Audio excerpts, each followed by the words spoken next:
Hey there, beautiful people, Jonathan here, and I'm back in the studio with my furniture painting hat firmly back on.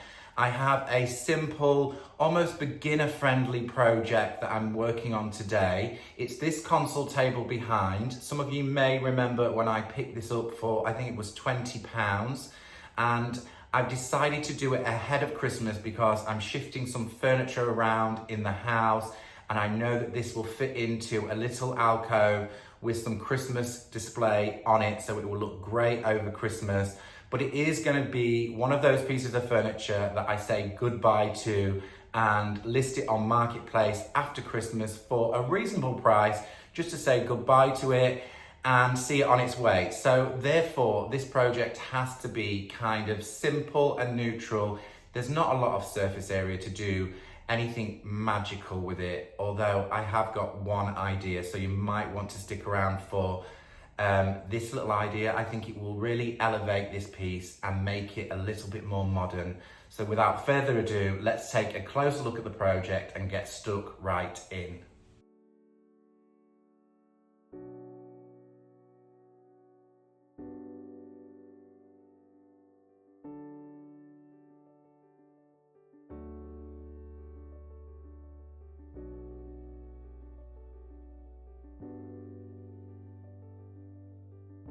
At this stage, I like to take you through my train of thought for the project ahead. And I do want to make a little disclaimer regarding this piece of furniture. No antiques were hurt in the making of this video. It is a modern reproduction, and in the UK, we see lots of this style of furniture. And actually, you will have seen me work on this style of furniture many times before. I gravitate to it because it's so well made. And it looks good on the surface, but ultimately it is cheap MDF underneath, or particle board underneath some of these areas. Some of it's real wood, but much of this is being brought together with modern materials. So I don't have any fear of painting over a piece of furniture like this. Plus the fact we're trying to create something for a modern home. And brown furniture, especially in the UK, just isn't as popular as it once was. So this is going to get a magical makeover with one or two ideas that I've come up with. First of all, the drawers have this wonderful trim around the edges, but the side panels don't have that blocked out trim. So I've decided that I'm going to use a Would You Bend moulding. This is TR801, and it is one that I worked with Would You Bend to create, and it was based on this actual trim from these styles of furniture.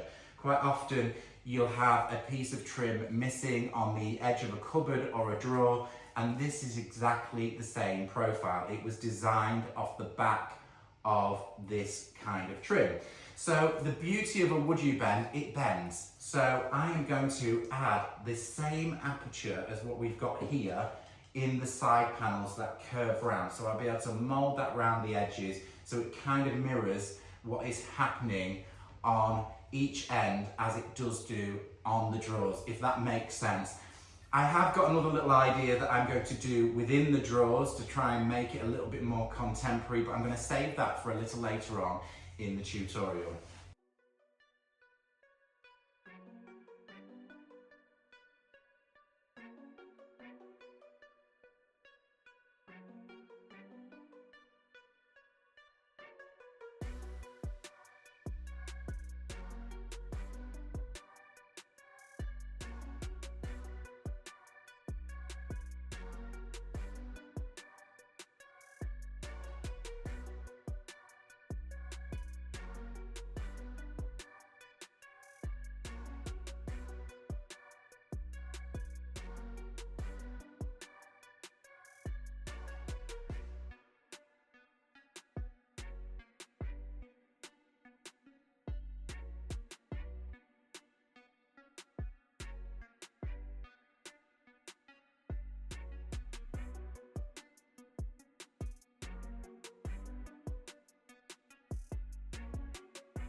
The wood you bend mouldings went on like an absolute dream. I did eyeball everything, but I'm pretty comfortable doing that. I've also added mitered corners to the edges and it makes for a very nice finish. So moving on, I'm going to talk a little bit about the paint and the prep work for this paint. We're going to be using Alchemy limestone and chalk paint today. So this surface is super shiny, so I am going to give the whole piece of furniture a scuff sand with a sanding block. This is a really fine grit. That should be enough for the adhesion of the Alchemy paint. Let's talk a little bit about colour and the style of furniture. So this piece of furniture is very clean lines and it's kind of Georgian in its style. So I thought if you've got a lighter room, then you could opt for one of the darker shades, quite contemporary, one of which is Onyx. Onyx could be a great shade to go up against a light wall. My walls in my sitting room are very similar to this shade, which is clay. It's a beautiful shade. They're a little bit more darker, more French linen in shade, my walls. So I thought there were a couple of options that I could go for.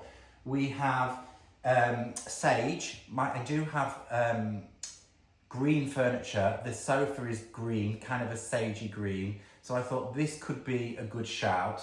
But the one that I've opted for is alabaster. Now, if I pop these two colours together, you're going to see just how good of a contrast they are.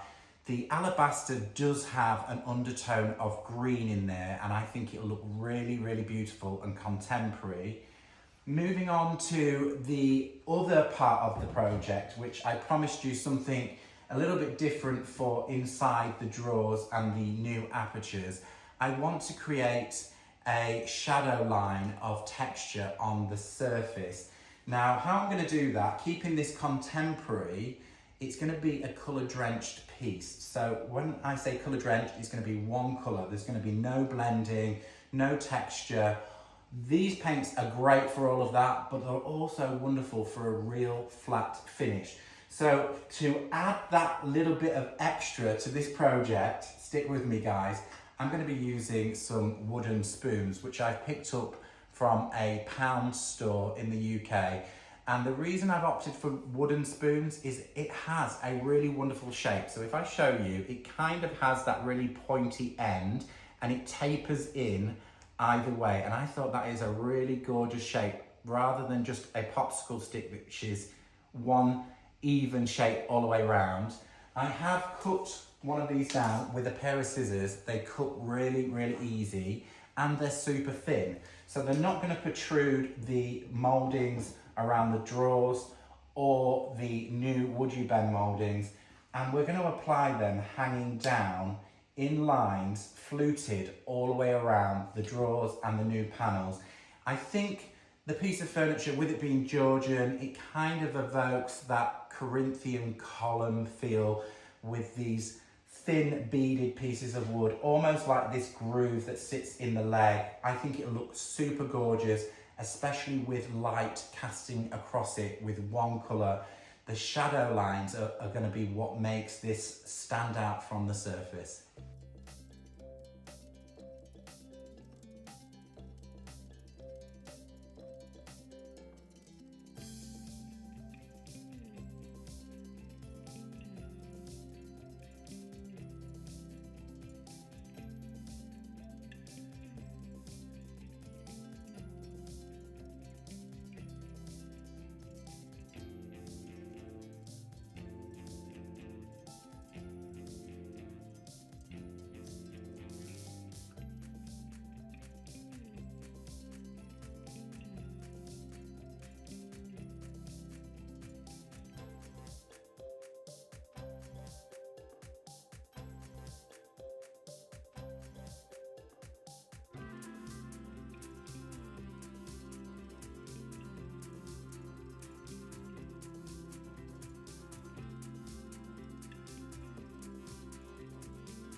It's now day 2 of this project, and all of the work so far has taken me about 3/4 of a day. The caulking, I did come back in the studio late last night to tackle that job because I wanted it to be dry, ready for the paint finish today. The brush method with the caulk, pushing it into those finer details behind each one of these spoons, was a really good shout. So brushing in and removing with a damp cloth any amount of excess, and then taking a dry brush and cleaning up around all of those edges is absolutely a winner. Taking time on that kind of preparation is really crucial for a flat finish, because any of that caulk, if it's stuck out or any bobbles and it's not clean, it will show in our colour drenched end product. So I made sure that all of that caulking was done absolutely perfectly, ready to receive our top coat of paint. So what's left to do now is to ice this cake. Let's make it look absolutely beautiful. I am definitely going to go for the Alchemy Alabaster. I think this will be a gorgeous colour on this piece. I will be using a clear wax after I've completely finished this whole piece, just for extra protection, and I will be adding a little bit of jewellery. So I'm going for a gold knob. I think gold with this colour, and it will work in my sitting room. I will be re-drilling a hole at the end of the process and applying a beautiful gold, very simple knob. How I'm going to apply the paint is, I've got 2 brushes, an art brush to go in all of the details. The drawers and the details may take about 3 coats, because I'm going to be very careful, again, not to get too much build up in those crevices. The flat surfaces, I'm using a very beat up Klingon brush. That should go on like an absolute dream. And then we can see the final product and how it will look once it's colour drenched over the whole piece.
After 2 coats of paint, I had full coverage. Now I'm setting about applying those golden knobs to the center of each drawer. As you can see, I'm measuring very carefully to make sure that I get them dead center for perfect symmetry. Once I've drilled the holes, I will go about applying a coat of clear wax to protect the limestone and chalk paint, and then the project will be just about finished. So who would have thought that wooden spoons could be so beautiful on a piece of furniture? I'm super pleased with the outcome of this project. If you enjoyed it, leave me a comment. Let me know what your thoughts are on this project. I'll endeavour to be here the same time, same place next week with a lot of Christmas content. So I'll catch you all next week. Take care. Goodbye.